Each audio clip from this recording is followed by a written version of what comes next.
भाई चैनल वाले तो मदद दूसरे दल की करते हैं, हमारी थोड़ी करते हैं। भाई हमें तो अपनी पार्टी के संगठन के लोगों पे भरोसा करना पड़ेगा। हमारे पास कोई एजेंसी थोड़ी है, कोई सर्वे वाली एजेंसी नहीं है, कोई बूथ मैनेजमेंट की एजेंसी नहीं है हमारे पास, कोई बहुत बड़े इलेक्शन जो लड़ाते हैं वो नहीं हमारे पास है, और न वो संसाधन है जो हम जुटा पाए। तो इसलिए अपने संगठन के माध्यम से ही हम लड़साएंगे। और सबसे बड़ा सवाल है कि ये विकसित भारत का सपना दिखा रहे हैं और हमारे किसान की आय दोगुनी होनी थी। क्या विकसित भारत में हमारे किसान की आय दोगुनी नहीं होगी? क्या ये विकसित भारत जो प्रधानों से पैसा लेकर के कार्यक्रम हो रहा है उसमें हमारे नौजवान की नौकरी रोजगार नहीं मिलेगा? ये बीजेपी के लोग कभी भी सम्मान की नौकरी, सम्मान का रोजगार नहीं दे सकते। हम अपने नौजवानों को भरोसा दिलाना चाहते हैं, जब कभी समाजवादी सरकार आएगी तो अपने नौजवानों को और उत्तर प्रदेश के नौजवानों को सम्मान वाली नौकरी दिलाने का काम करेंगे। ये जो पढ़ाई लिखाई करने के बाद उन्हें कोई सम्मान की नौकरी नहीं मिल रही, अच्छी अच्छी डिग्री हासिल कर ली, उसके बाद उनके पास कोई नौकरी नहीं है। आप कह रहे हो कि हमने इन्वेस्टमेंट बढ़ा दिया। क्या इन्वेस्टमेंट आया आपका? 40 लाख करोड़ का बताइए इन्वेस्टमेंट के क्या है आपका? आपने सदन में कहा कि 40 लाख करोड़ का एमओयू है। क्या एमओयू को लेकर के धोखा नहीं हुआ? एमओयू की इमेज लगाओ जरा पीछे, अभी इमेज लगाइए, जो हम लोगों को अखबारों के माध्यम से, आपके माध्यम से जानकारी मिल रही है। जो एमओयू किए वो जमीन पे नहीं पहुंचे, तो जब जमीन पे नहीं पहुंचे तो नौकरी रोजगार कहां होगा? और महंगाई कितनी बढ़ती जा रही है, लगातार महंगाई बढ़ती चली जा रही है। पेट्रोल, डीजल, हर चीज की महंगाई, जीएसटी और महंगाई बढ़ा रही है। हमारे चाहे किसान हो चाहे कारोबारी हो, जीएसटी से सब परेशान है। जीएसटी महंगाई बढ़ा रही है। और मैंने कल भी कहा था, फिर कहता हूं कि ये महंगाई और मुनाफा, ये मुनाफा नहीं छोड़ रही सरकार। ये लगता है पारडी जी से सीख ली है कि जैसे जैसे उन्हें मुनाफा अपना कम नहीं करना था, महंगाई बढ़ी, लेकिन उन्होंने मुनाफा बढ़ाने के लिए अपना पैकेट छोटा करते चले गए।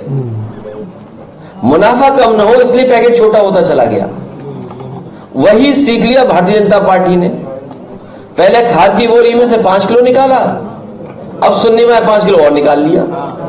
अगली बार सरकार आएगी तो और निकाल लेंगे 5 किलो। बोरी उतनी ही, लेकिन हर बार 5 किलो कम कर देंगे।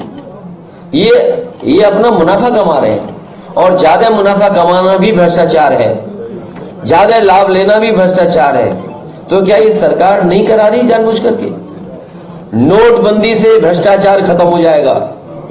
पूरी सरकार लगी है पैसे लूटने में, जिसको जहां मौका मिल रहा है वो लूट रहे हैं। ऐसा लूट रहे हैं लग रहा है कि अब सरकार जाने वाली है। सरकार बताई कि 40,000 करोड़ रुपए खर्च हुआ है गड्ढा मुक्ति में। पूरे प्रदेश के हमारे जिलाध्यक्ष आए हैं, कितना गड्ढा मुक्ति हो गई है। और बिजली का एक कारखाना नहीं शुरू किया इन्होंने। ये हमारे अध्यक्ष आए, एटा के भी अध्यक्ष, वो देखते हैं कितनी बड़ी चिमनी लगी हुई है एटा में। ये अपने कानपुर के लोग आए, जानते हैं, हमीरपुर जाते होंगे, महुआ जाते होंगे, देखते होंगे कितना बड़ा निवेल लिग्नाइट का कारखाना लगा है। इलाहाबाद प्रयागराज के लोग आए, कितना बड़ा बिजली का कारखाना लगा है। ये 10,000 20,000 करोड़ के लगे हुए इन्वेस्टमेंट, उससे ज्यादा का इन्वेस्टमेंट है। ललितपुर के जिलाध्यक्ष आए होंगे, वो जानते हो कितना बड़ा बिजली का कारखाना लगा है। बिजली महंगी दे रहे हैं लोग, बिजली से मुनाफा कमा रहे हैं। उत्तर प्रदेश को पीछे करने का काम इस सरकार ने किया है। अब बताइए, मुख्यमंत्री जा रहे हैं गोरखपुर में और कह रहे हैं नाला ऊपर या नीचे बनना चाहिए।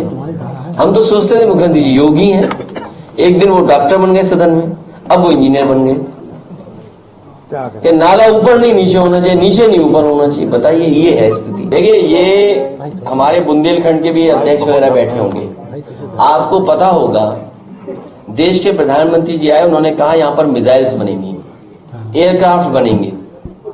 क्या बनाए? आपने कभी जाना इस बात को?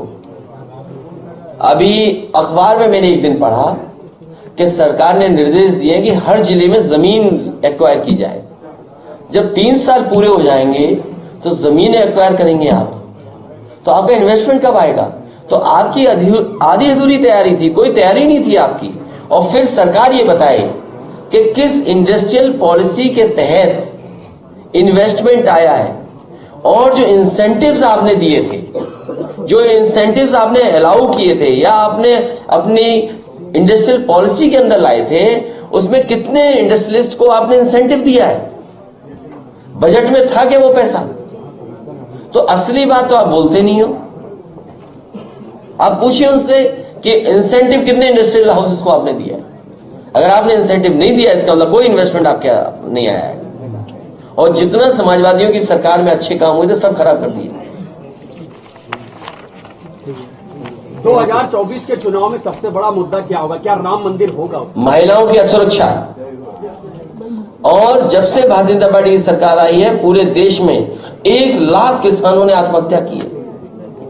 ये आंकड़े मेरे नहीं हैं, एनसीआरबी के आंकड़े हैं। एनसीआरबी के आंकड़े बताते हैं कि पूरे देश में जब से भारतीय जनता पार्टी की सरकार आई है, 1 लाख किसानों ने आत्महत्या की है। और हमारी सीमाएं असुरक्षित हो गई हैं। जो 1962 के युद्ध की मेमोरियल था, वो सुनने में आया चीन की फौज ने तोड़ दिया। जहां तक चीन की फौज जाना चाहती थी, वहां बैठ गई है जाकर के। चाहे वो आपका लद्दाख हो, सुनने में यहां तक आ रहा है कि भूटान के हिस्से को भी कब्जा कर लिया है। ये मुद्दे हैं। बेरोजगारी मुद्दा है, महंगाई मुद्दा है, अन्याय चरम सीमा पर है। आपका बुलडोजर पे वोट पड़ेगा कि बाबा साहब भीमराव अम्बेडकर के संविधान बचाने के पे वोट पड़ेगा? और हमें उम्मीद है इस देश के लोग बाबा साहब भीमराव अम्बेडकर जी के संविधान को बचाने के लिए आगे आएंगे और भारतीय जनता पार्टी को हराने का काम करेंगे।